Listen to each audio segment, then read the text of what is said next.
اب جناب ابراہیم کا کمال محسوس کیجئے، مجھے بس ایک منزل تک لے کے آنا ہے۔ اب جب جناب ابراہیم نے محسوس کیا کہ اب نکلنا چاہیے، اب جانا چاہیے، تو غار کے دہانے کو انہوں نے خود اپنے ننھے ننھے ہاتھوں سے دھکا دیا اور وہ پتھر ہٹ گیا۔ بچپنا ہے جناب ابراہیم کا، امامت کا بچپنا ہے، تو امام اگر اپنے بچپنے میں غار کا ایک وزنی ترین پتھر ہٹا دے تو سب مان لیتے ہیں، سب تسلیم کر لیتے ہیں، کسی کو کچھ نہیں نظر آتا۔ لیکن امامت اگر اپنے کمال میں در خیبر کو اکھاڑ لے تو لوگوں کے ذہن کام نہیں کرتے ہیں۔ جب باہر نکلے کچھ لوگوں نے پکڑ لیا، گرفتار کر لیا جناب ابراہیم کو، ہیں یہ وہی بچہ ہو سکتا ہے، بے باکی سے بول بھی رہا ہے، گفتگو بھی کر رہا ہے۔ کتنے دن کے تھے مجھے نہیں معلوم، کتنے مہینے کے تھے مجھے نہیں معلوم، لیکن اتنا لکھا ہے بہت چھوٹے تھے، بچپنا تھا۔ اب جناب ابراہیم کو نمرود کے دربار میں پیش کیا گیا کہ یہ وہی بچہ ہو سکتا ہے جس کی تلاش ہے۔ اب نمرود کی کیفیت کیا تھی؟ وہ اپنے آپ کو سجدہ کرواتا تھا، خدا کہلوا رہا تھا، خدائی کا دعویٰ کر رہا تھا۔ جناب ابراہیم کو جب اس کے سامنے لے جا کے کھڑا کیا گیا تو جناب ابراہیم نے پورے دربار کا جائزہ لیا، چاروں طرف دیکھا۔ نمرود کی جو حیت، جو شکل، جو صورت مورخین نے لکھی ہے کہ وہ بہت ہی بدصورت تھا، بدحیت تھا، عجیب کیفیت تھی اس کی۔ اگر اس کو بچے دیکھ لیں تو رات کو ڈر جائیں، سیاہ فام، عجیب سی آنکھیں، عجیب سے ہونٹ، بد شکل، بد صورت، عجیب کیفیت والا تھا، لیکن اس کے باوجود حسن پسند تھا، بہت توجہ۔ لہذا اپنے چاروں طرف اس نے خوبصورت ترین کنیزوں کو کھڑا کیا ہوا تھا۔ جس تخت پر وہ بیٹھا تھا اس نے اپنے چاروں طرف بہترین، حسین ترین، خوبصورت ترین کنیزوں کو کھڑا ہوا تھا، کیا ہوا تھا۔ جب جناب ابراہیم آگے پہنچے تو سب فرشی سلام اور سجدے میں گر گئے۔ جناب ابراہیم سے کسی نے کہا کہ تم نے سجدہ نہیں کیا؟ کہا میں کس کو سجدہ کروں؟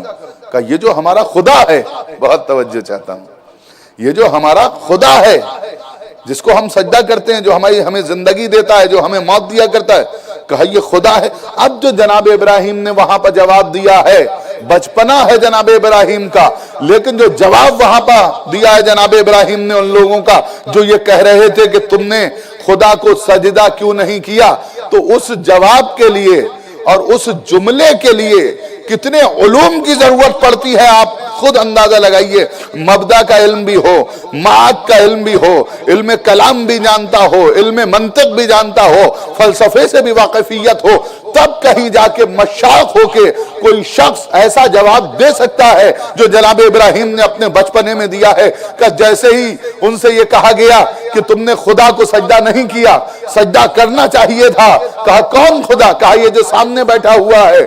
کہا یہ کیسا خدا ہے جو اپنے آپ کو حسین نہ بنا پایا، کنیزوں کو حسین بنا لیا؟ صلوات بھیجنے محمد والے محمد۔ یہ کیسا خدا ہے؟ یعنی جناب ابراہیم نے اس کی نفسیات کے اوپر چوٹ کی کہ تو خدائی کا دعویٰ کر رہا ہے، تو اپنا چہرہ نہیں سنبھال سکتا، اپنی شکل صحیح نہیں کر سکتا، تو نے اپنے ذوق کی تسکین کے لیے خریدے ہوئے غلام و خریدی ہوئی کنیزیں جو خوبصورت ترین تھی انہیں تو کھڑا کر لیا، لیکن اگر تو خدا ہے تو اپنے آپ کو حسین بنا کے دکھا۔ اگر تو اپنے آپ کو حسین بنا سکتا ہے تو ہم تیری خدائی مان سکتے ہیں، لیکن تجھ میں ہمت ہی کہاں ہے، تیری حیثیت ہی کہاں ہے جو تو اپنے آپ کو، جب تو اپنے آپ کو صحیح نہیں کر سکتا تو یہ کائنات کیسے چلا سکتا ہے؟ بہت توجہ چاہتا ہوں۔ اور وہی اس کے بعد جو جوابات ہیں کہ کیوں خدا ہے، دعویٰ کیا ہے تیرا؟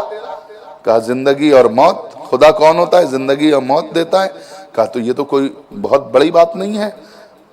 نمرود کے ماننے والوں نے کہا کہ وہ زندگی بھی دیتے ہیں، وہ موت بھی دیا کرتے ہیں۔ کہا کیسے؟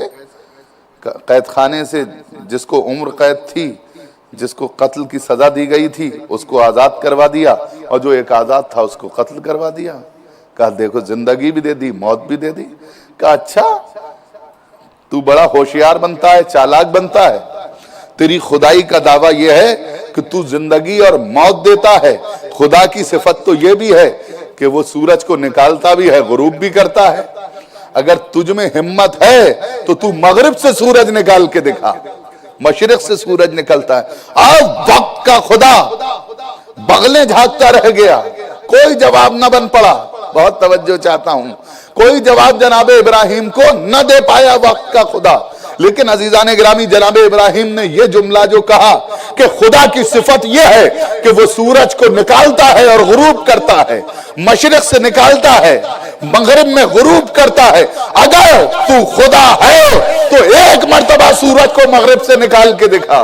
بہت توجہ چاہتا ہوں، جناب ابراہیم یہ کہہ کے اپنی بات کی دلیل دے کے آگے تو نکل گئے، لیکن یہ قرآن میں محفوظ ہو کر لیا۔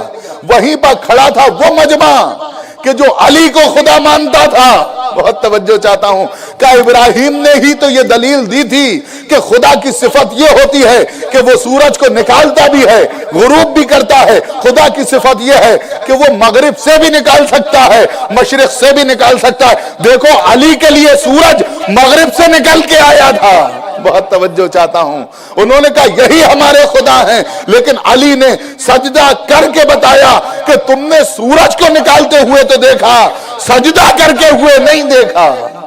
ارے جس کے اختیار سے میں سورج کو بلایا کرتا ہوں، اسی کی بندگی میں اپنے سر تسلیم کو خم کر دیا کرتا ہوں، سجدے میں رکھ دیا کرتا ہوں۔ یہ ہے کیفیت۔ تو امام علی نے توحید بھی بچائی ہے اور اپنے اختیارات کا مظہر بن کے بھی جلال و جمال و کمال الہی کا مظہر بن کے بھی دکھایا ہے، اختیار الہی کا مظہر بن کے بھی دکھایا ہے۔ یہ ہے جناب ابراہیم کا کمال۔ تو یہ ولایت کی تجلی اور امامت کی تجلی ہے کہ جنہوں نے وقت کے خدا کو اس کے دربار میں کھڑے ہو کے ذلیل کیا اور بتایا کہ تیری کیا حیثیت ہے، تیرے وجود کی بساط کیا ہے، تو اپنے آپ کو، اپنے نقش و نگار کو بھی صحیح نہیں کر سکتا۔ تو خدا کہنا اپنے آپ کو چھوڑ دے، راہ راست پہ آ جا، ظلم کرنا چھوڑ دے، راہ راست پہ آ جا۔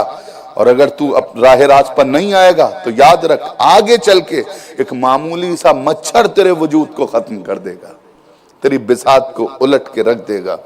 تو عزیزوں یہ جو سلسلہ ہے طاغوت کے سامنے، وقت کے خدا کے سامنے، یا اس دور کے حساب سے کہوں کہ سپر پاور کے سامنے بغیر جھکے، اس کی خدائی کا اعلان کیے بغیر لا الہ الا اللہ کی تفسیر بن جانا، یعنی کوئی خدا نہیں ہے، کوئی طاقت نہیں ہے سوائے وحدہ لا شریک کے۔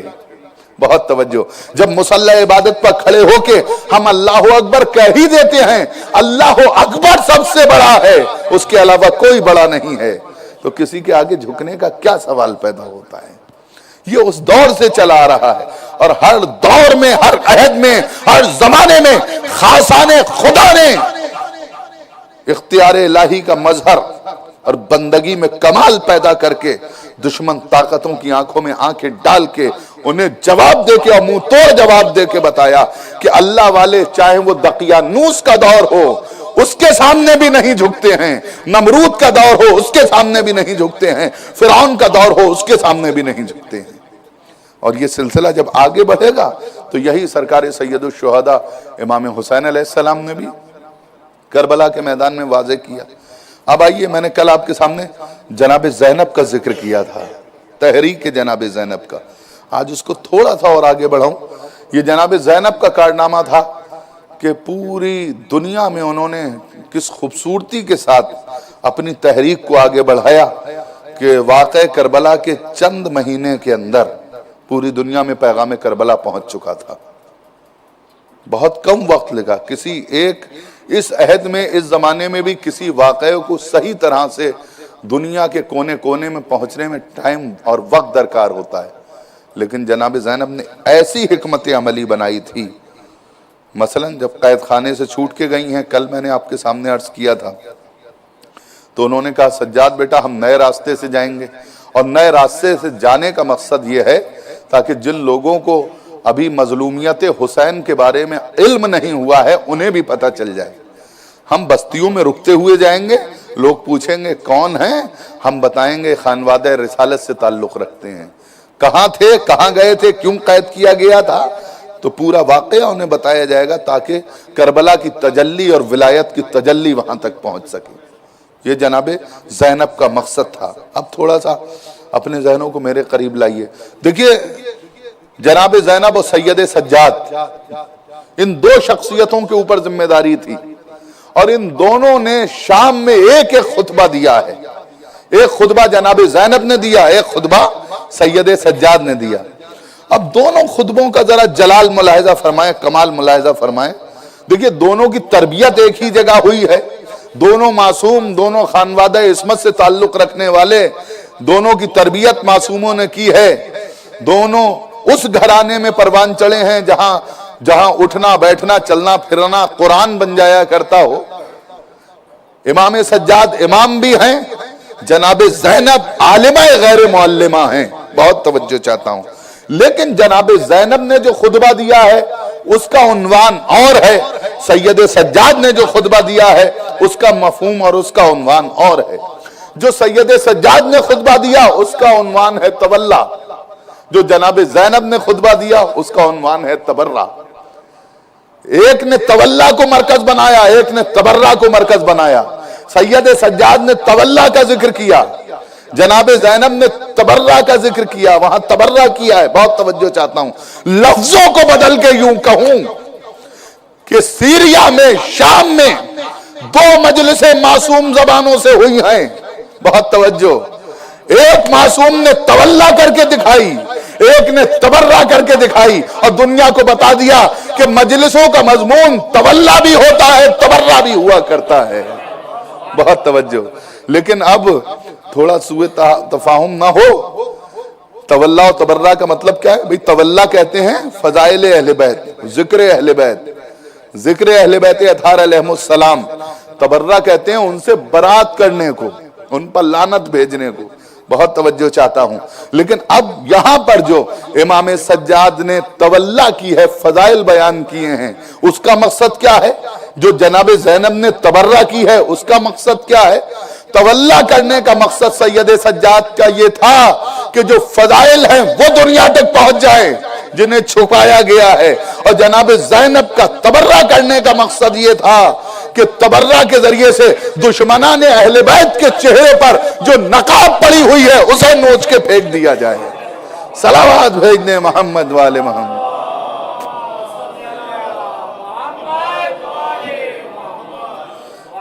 اور ان دونوں نے بتایا, دونوں شخصیتوں نے, کہ دیکھیے تولا بھی ضروری ہے اور تبرہ بھی ضروری ہے, لیکن اس سلیقے سے ہونا چاہیے کہ حق فضائل ادا ہو جائیں, اور اس سلیقے سے تبرہ ہونا چاہیے کہ سب کچھ کہہ دو. بہت توجہ چاہتا ہوں. اچھا, کربلا کو سمجھنے کے لیے تھوڑا سا میں یہاں پر آپ کے ذہنوں کو روک کے عرض کروں. کربلا ایسے سمجھ میں نہیں آئے گی. جو ولایت کی تجلیاں ہیں, کربلا کو سمجھنے کے لیے کم سے کم 50 سال کی تاریخ کو سمجھنا ضروری ہے. جو کربلا سے پہلے 50 سال کا عرصہ گزرا ہے اس کو سمجھنا بہت ضروری ہے. اب آئیے, آپ اسلام کی آمد سے, دعوت ذوالعشیرہ کے بعد سے, اور 11 ہجری تک کا عرصہ لے لیجئے. 11 ہجری تک اسلام کی کیفیت یہ تھی, چلنا پھرنا اٹھنا بیٹھنا, سلیقگی, کھانے کے آداب, اٹھنے کے آداب, بولنے کے آداب, چلنے کے آداب, نماز کا شعور, روزے کا سلیقہ, حج کا سلیقہ, جہاد کا سلیقہ, سب کچھ پیغمبر اعظم نے مسلمانوں کو سکھا دیا تھا اور بتا دیا تھا. اچھا, آپ جملے سننے کے چونکہ عادی ہیں لہذا ایک جملے میں بات کو عرض کروں. 11 ہجری تک اس انداز سے سمجھیے, 11 ہجری تک اسلام سیدہ کے آنگن میں پروان چڑھ رہا تھا. بہت توجہ چاہتا ہوں. یا اور تھوڑا سا اور آگے لے جا کے عرض کروں, 11 ہجری تک اسلام جو سفر کر رہا تھا وہ حسنین علیہ السلام کی انگلیاں پکڑ کے آگے بڑھ رہا تھا, اور ردائے عصمت کا سایہ اس کے سر کے اوپر تھا. یہ تھی اسلام کی کیفیت. لیکن اب 11 ہجری کے بعد, سن 11 ہجری کے بعد جب بانی اسلام کی وفات ہوئی, پیغمبر کا وصال ہوا, اس دنیا سے دوسری دنیا میں تشریف لے گئے, تو اب اسلام میں دو نظریے ہو گئے. ایک حکومت والا نظریہ, اور ایک عصمت والا نظریہ.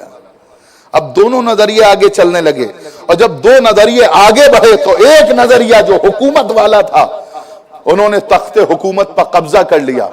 جس انداز سے بھی کیا ہو وہ سب آپ کے سامنے ہے. اور جو عصمت والا نظریہ تھا, ولایت والا نظریہ تھا, جہاں ولایت کی تجلیاں تھیں, جو نظام ولایت کے پاسدار تھے, وہ خاموشی سے گھر کے اندر گوشہ نشین ہو کے بیٹھ گئے. بہت توجہ. اب دونوں نظریے اپنے کام کرتے رہے. ایک قرآن و اخلاقیات پر کام کرتا رہا, دوسرا سرحدوں کو آگے بڑھاتا رہا. بہت توجہ چاہتا ہوں. ایک نے زمینوں پر قبضہ کیا, ایک نے ضمیروں پر قبضہ کیا. بہت توجہ. ایک زمینوں پر قبضہ کرتا رہا, ایک ضمیروں پر قبضہ کرتا رہا. دونوں سلسلے آگے بڑھتے رہے. نبی نے جب اسلام کا تصور پیش کیا تھا, نظریہ پیش کیا تھا, تو انہوں نے یہی کہا تھا نا, انا مدینۃ العلم وعلی بابوہا, میں علم کا شہر ہوں اور علی اس کا دروازہ ہے. یعنی علم سے وابستہ کر دیا تھا مسلمانوں کو. اور دیکھو, اگر اس شہر میں داخل ہونا ہو تو دروازے کے ذریعے سے آنا. لیکن جو حکومتی نظریے کے لوگ تھے, انہوں نے ان تمام حدیثوں کو بالائے طاق رکھ دیا. اب تھوڑا سا توجہ سے سنیے گا, اور ایک نتیجہ میں آپ کو دینا چاہتا ہوں. مجھے یہ بتائیے, اس زمانے میں شہر کیسے ہوا کرتے تھے؟ بھئی شہر وہ ہوتے تھے, آج کل کی طرح شہر نہیں ہوتے تھے. اس زمانے میں شہروں کا تصور یہ ہوتا تھا, چھوٹی چھوٹی آبادیاں ہوتی تھیں, چاروں طرف دیواریں ہوتی تھیں, باؤنڈری وال ہوا کرتی تھی, ایک دروازہ ہوتا تھا. بہت توجہ. اچھا, لوگ شہروں میں آتے کیوں تھے؟ گاؤں سے, دیہاتوں سے, قصبوں سے, قبیلوں سے, جو شہروں کی طرف آیا کرتے تھے, یا تجارت کرنے کے لیے یا سامان خریدنے کے لیے. اگر کسی کو کپڑے کی ضرورت ہو تو آئے گا, نظام غذائیات کی ضرورت ہو تو آئے گا, کسی اور چیز کی ضرورت ہو تو آئے گا. گاؤں سے اور قبیلوں سے لوگ اس وجہ سے شہر میں آیا کرتے تھے کہ جو ضروریات زندگی تھی ان کو حاصل کر لیں. نبی نے مثال دی, انا مدینۃ العلم وعلی بابوہا, میں علم کا شہر ہوں, علی اس کے دروازہ ہیں. شہر اس کو کہتے ہیں جہاں مارکیٹ ہو, شہر اس کو کہتے ہیں جہاں ضروریات زندگی کا سامان مل جائے, شہر اس کو کہتے ہیں جہاں دکانیں لگی ہوئی ہوں, شہر اس کو کہتے ہیں وہاں ضرورت کے جس سامان کی ضرورت ہو وہ سامان مل جائے. نبی نے کہا انا مدینۃ العلم, میں علم کا شہر ہوں, علی اس کا دروازہ ہے. اگر تمہیں اسلام کے دامن میں پناہ لینا ہے, آنا ہے, اسلام کے شہر میں آنا ہے, تو دروازے سے آنا. دروازہ ہے علی, اور یہ وہ شہر ہے جہاں علم کی دکان بھی کھلی ہوئی ہے, جہاں تقوی کی دکان بھی کھلی ہوئی ہے, جہاں خلت کی دکان بھی کھلی ہوئی ہے, جہاں غیبت کی دکان بھی کھلی ہوئی ہے. ایک شہر ہے, 14 دکانیں ہیں. صلوات بھیج دے محمد والے محمد.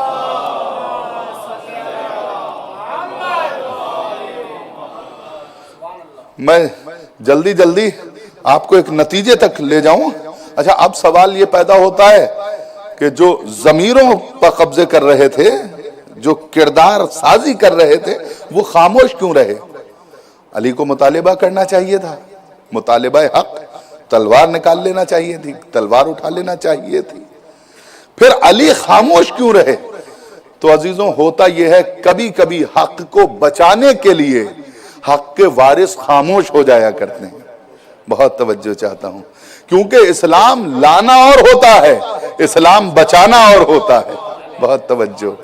کلمہ پڑھ کے اسلام قبول کرنے والے اور ہوتے ہیں, نبی کا تحفظ کر کے اسلام کو بچانے والے بانی اسلام ابو طالب ہوا کرتے ہیں. تو اسلام کو بچانے والے اور تحفظ کرنے والے اور ہوتے ہیں, اور اسلام قبول کرنے والے اور ہوا کرتے ہیں. جلدی سے ایک نتیجے تک آپ کو لے جاؤں. اور جناب ابو طالب کے بارے میں کہا جاتا ہے. اب جناب ابو طالب کی کیفیت دیکھیے. بھئی جناب ابو طالب ہیں, پوری دنیا میں مسلمانوں سے پوچھئے انہیں رزق کہاں سے مل رہا ہے, تو ہر مسلمان یہی جواب دے گا, یا نبی کے صدقے میں یا علی کے صدقے میں. جو علی کے ماننے والے ہیں وہ کہیں گے علی کے صدقے میں. عام طور سے مسلمان کہیں گے کہ ہم نبی کے صدقہ کھا رہے ہیں, نبی کے صدقے میں ہمیں رزق مل رہا ہے, ورنہ رزق ہمیں کیوں ملے, یہ تو نبی کا صدقہ ہے, یہ تو علی کا صدقہ ہے. تو ایک عام نظریہ یہ ہے, یہ نبی کے صدقے میں رزق مل رہا ہے یا علی کے صدقے میں مل رہا ہے. اب آئیے جناب ابو طالب کے گھر میں دیکھیے, ایک زانو کے اوپر نبوت, ایک زانو کے اوپر امامت. اور جناب ابو طالب کی محبت کا انداز یہ ہے، ایک لقمہ توڑتے ہیں نبوت کے دہن میں رکھتے ہیں، ایک لقمہ توڑتے ہیں امامت کے دہن میں رکھتے ہیں۔ پوری دنیا کے مسلمانوں کو رزق ملتا ہے یا نبی کے در سے یا علی کے در سے، بہت توجہ چاہتا ہوں، یا نبی کے در سے یا علی کے در سے پوری دنیا کے مسلمانوں کو رزق ملتا ہے، لیکن نبی اور علی وہ ہیں جنہیں ابو طالب کے دروازے سے رزق ملا کرتا ہے۔ صلوات بھیجنے محمد والے محمد۔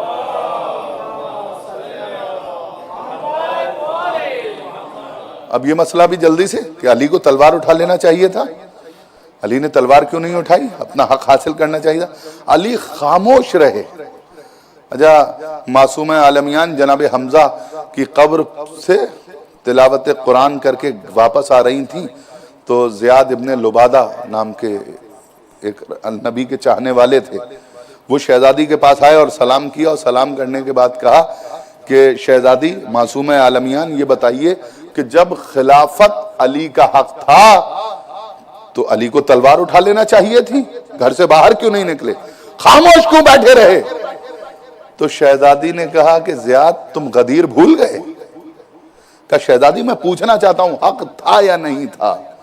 کہ اگر حق نہیں تھا تو پھر غدیر میں نبی نے اعلان کیوں کیا تھا؟ میرے بابا نے اعلان کیا تھا۔ تو کہا شہزادی جب حق تھا تو تلوار اٹھانا چاہیے تھی۔ کہا سنو لبادہ، ہم تمہیں بتائے دیتے ہیں، تم نے نبی کی وہ حدیث نہیں سنی، یا علی انتا بمنزلت الکعبہ، اے علی تمہاری مثال کعبے کی طرح ہے، تو امام ویسے ہی ہوتا ہے جیسے کعبہ ہوا کرتا ہے۔ اب مجھے یہ بتاؤ مسلمانوں کو کعبے کی ضرورت ہے یا کعبے کو مسلمانوں کی ضرورت ہے؟ بہت توجہ۔ تو کعبے کو مسلمانوں کی ضرورت نہیں ہے، مسلمانوں کو کعبے کی ضرورت ہے۔ تو جس طرح سے مسلمانوں کو کعبے کی ضرورت ہے، اسی طرح سے امام کو مسلمانوں کی ضرورت نہیں ہے بلکہ مسلمانوں کو امام کی ضرورت ہے۔ اگر لوگوں کو تسکین قلب چاہیے، صحیح اسلام چاہیے، شعور چاہیے، قرآن کی تعلیم چاہیے، تو مسلمانوں کو رابطہ کرنا پڑے گا، امام کے لیے ضروری نہیں ہے کہ وہ رابطہ کریں۔ اچھا، اور دوسری بات جو قضایہ امیر المومنین میں وہ واقعہ ہے جس کو بہت آپ لوگ بچپن سے سنتے چلے آئے ہیں کہ ایک خاتون آئی اور آنے کے بعد دو خواتین، اور انہوں نے کہا کہ یا علی یہ بچہ میرا ہے، یا علی یہ بچہ میرا ہے۔ مشہور قضیہ ہے اور مشہور فیصلہ ہے جو امام علی نے کیا تھا۔ کہا کون ہے اس بچے کی ماں؟ تو دونوں نے دعویٰ کر دیا۔ تو مولا نے ایک مرتبہ بچے کو غور سے دیکھا، قمر کی طرف دیکھا اور کہا قمر ذرا تلوار اٹھا کے لاؤ، میری ذوالفقار اٹھا کے لاؤ۔ اب جو ذوالفقار علی کے ہاتھ میں آئی، کہا ہم ابھی فیصلہ کیے دیتے ہیں، اس بچے کو دو حصوں میں تقسیم کرتے ہیں اور دونوں کو آدھا آدھا دیے دیتے ہیں۔ جیسے ہی مولا نے تلوار اٹھائی تو جو بچے کی حقیقی ماں تھی وہ چیخ پڑی، کہا مولا مجھے یہ بچہ نہیں چاہیے، یہ اسے دے دو۔ بہت توجہ۔ اب اس سے پوچھئے، اس خاتون سے، اس عورت سے جو حقیقی ماں تھی، کہ آخر اس نے یہ کیوں کہا کہ مولا مجھے بچہ نہیں چاہیے اسے دے دو؟ نہیں، وہ ماں آواز دے گی، بہت توجہ چاہتا ہوں، وہ ماں آواز دے گی کہ بچہ مجھے ملے یا نہ ملے، لیکن میں چاہتی ہوں بچہ زندہ رہے، ٹکڑوں میں تقسیم نہ ہو۔ اگر ٹکڑوں میں تقسیم ہو گیا تو نہ میرا ہوگا نہ اس کا ہوگا۔ تو کبھی کبھی جو حق کو بچانے والے ہوتے ہیں کبھی قدم کو آگے بڑھاتے ہیں، کبھی قدم کو پیچھے ہٹایا کرتے ہیں۔ علی 25 سال تک اس وجہ سے خاموش رہے کہ علی کو حق کو بچانا تھا۔ حق میرے پاس رہے یا نہ رہے لیکن محفوظ رہے، مقصد یہ تھا۔ اچھا، آئیے ہم اس ماں سے یہ پوچھے لیتے ہیں، ارے تجھے بے چین ہو جانا چاہیے تھا، تجھے گڑگڑانا چاہیے تھا، رونا چاہیے تھا، چھین لینا چاہیے تھا، تیری مامتا کیسی تھی؟ بہت توجہ۔ تو عجب نہیں وہ عورت آواز دے گی، اس بچے کی حقیقی ماں آواز دے گی کہ میں روتی یا نہ روتی، میں تڑپتی یا نہ تڑپتی، مجھے یہ بتاؤ یہ بچہ مانوس کس سے ہے؟ اس کو دودھ کون پلاتا ہے؟ میں۔ اس کو کھانا کون کھلاتا ہے؟ میں۔ اس کے کپڑے کون صاف کرتا ہے؟ میں۔ اس کے اندر کس کی خوشبو بسی ہوئی ہے؟ میری۔ لوریاں کون اس کو دیتا ہے؟ میں۔ رات کو، صبح کو، دن میں یہ مجھ سے مانوس ہے، میری خوشبو اس کے اندر بسی ہوئی ہے، مجھے معلوم ہے، میں یہ جانتی ہوں۔ اگر یہ عورت دھوکہ دے کے بچے کو لے بھی جاتی، بہت توجہ، تو یہ بچہ بے چین رہتا، تڑپتا رہتا، اس بچے کو سکون نہ ملتا۔